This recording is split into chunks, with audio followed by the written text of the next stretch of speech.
সাংবাদিক ডাকার কারণ হলো এই যে নতুন টিনের চানি হয়েছে। কোন জায়গা হয়েছে এটা? এটা কলমকাত হাই স্কুল। আচ্ছা। এই হাই স্কুলের মধ্যে ফার্স্ট চানি বানাইছে। এবার মুসলিম একদিন কাট দেয়, তো মুসলিমে আমরা শাখা হইতে হচ্ছে আমাদের দন্ডিয়ারে তাই চাটা খাইলাম। এখন আমি কোনো মুসলিম 3 দিন বেচে রাখুনি। ও এটা তো আমি জানি না ভাই, এটা জানে মানে নতুন কাজ আছে স্কুলে। হ্যাঁ, মানে এই পুরান টিনগুলোরে হ্যাঁ বেচবো না বেচবো এই জানে মুসলিম বলো সঞ্জিশা আর হলো নবী।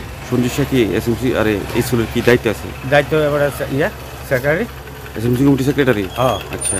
এবার নবী যে জানাইলাম, নবী করছে ঠিক আছে এটা বেচবো ভাই, এটা একটু সঞ্জয় করে জানে, সঞ্জয় করে জানায়।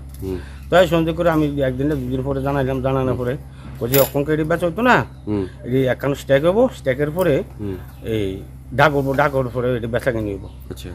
দুজি বেচেন কাকু দয়া করে, আমি গরিব মানুষ, আমার গরু কাটা বলেছে ন্যায্য দামে আমার 8-10টা টিন দিয়ে। আচ্ছা। আচ্ছা ঠিক আছে পাবি।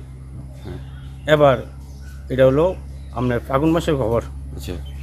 ফাগুন গেছে, চোদ্দ গেছে, বৈশাখ মাসও আজকে 20 তারিখ 19 তারিখ গতকাল গেছে।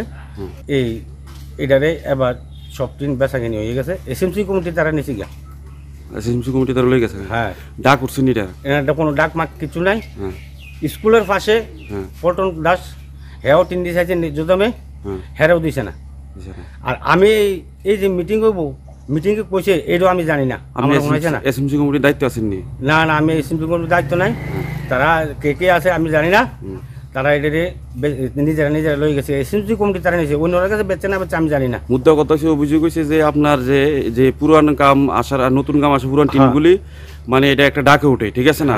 তো ডাকে এখানে বিক্রি করা হয়, এখানে ডাক টুক না করে সব তারা লই গেছে। টিনগুলা আনুমানিক বাজার মূল্য কত হতো যদি ডাক উঠতো?